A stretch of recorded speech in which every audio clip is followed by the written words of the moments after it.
안녕하세요. 류용숙 봉사입니다. 망자가 사망을 하고 빚이 많을 것 같다 라고 해서 상속 포기나 한정 승인을 생각하시는 상속인들이 해서는 안 되는 4가지 행동에 대해서 알아보도록 하겠습니다.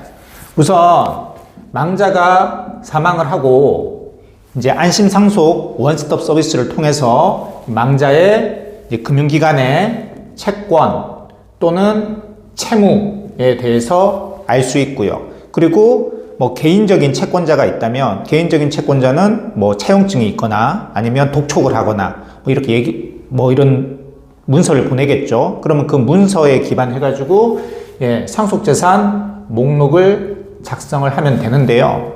일단 첫 번째로 한정승인이나 상속 포기를 하려고 마음을 먹었으면 첫 번째, 망자의 재산을 처분해서는 안 돼요. 처분이라는 게 대표적으로 부동산이나 차량을 제3자에게 매매하거나.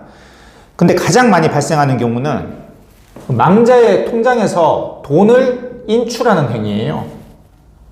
요 인출을 하거나 혹은 이체를 하거나 혹은 망자의 채권자에게 변제를 하거나 이러면 단순 승인으로 간주가 됩니다. 한정 승인, 상속 포기 소용이 없어요. 물론 망자의 재산에서 통장에서 돈을 인출했는데 그 돈으로 장례비를 사용했다. 그렇다고 한다면 한정 승인 할 때 그걸 잘 적어 주셔야 돼요. 그렇게 했다라는 걸. 그리고 이체를 한 것도 마찬가지예요. 왜 이체를 했는지. 그 돈이 소액이라면 장례비에 사용했다라고 또 한정 승인할 때 솔직하게 적어야 돼요. 그런 걸 안 밝히고 그냥 은근슬쩍 넘어갔다면 나중에 단순 승인으로 간주가 될 수 있습니다.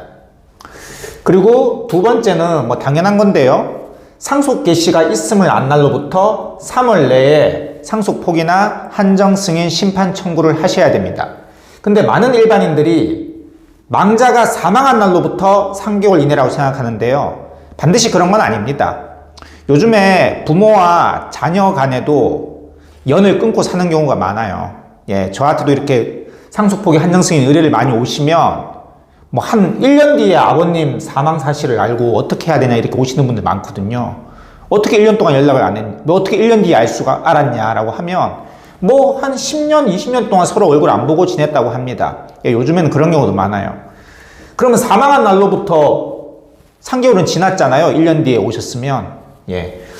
그래서 사망한 날이 아니라 우리 아버지가 돌아가셨다. 그래서 내가 자녀니까 1순위 상속인이다. 그 날을 안 날로부터 3개월 냅니다. 그래서 사망한 날로부터 3개월 지났다고 해서 너무 걱정하지 마십시오.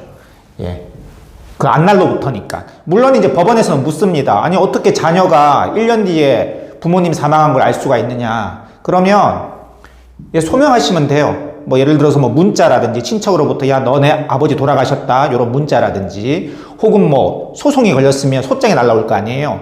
그런 것들을 첨부해서 소명하면 문제없이 통과가 되니까 너무 걱정하지 마시고요. 그리고 후순위 상속인들은 성순위 상속인들이 상속 포기한 사실을 안 날로부터 혹은 소장이 온 날로부터 그때부터 3개월 내니까 그 부분도 걱정하지 않으셔도 되겠습니다.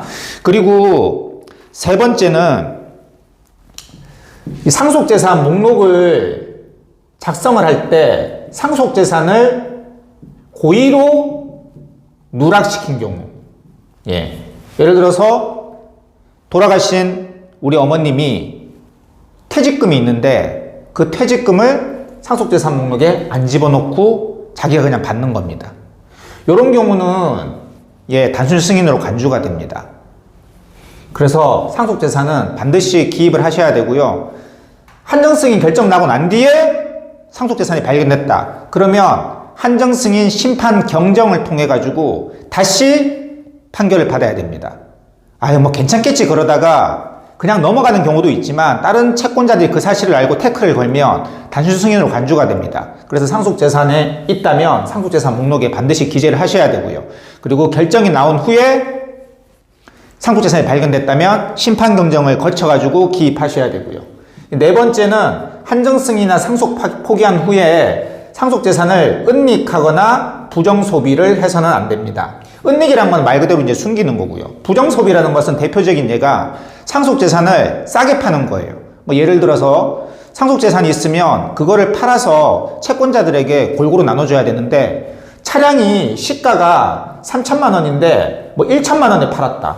이러면 요 차액 2천만 원은 자기가 챙기려고 하는 의도가 보이잖아요. 그래서 이런 경우가 대표적으로 부정소비입니다. 이런 경우에는 설사 한정승인, 상속 포기를 했다고 하더라도 단순 승인으로 간주가 되니까 조심하셔야 됩니다.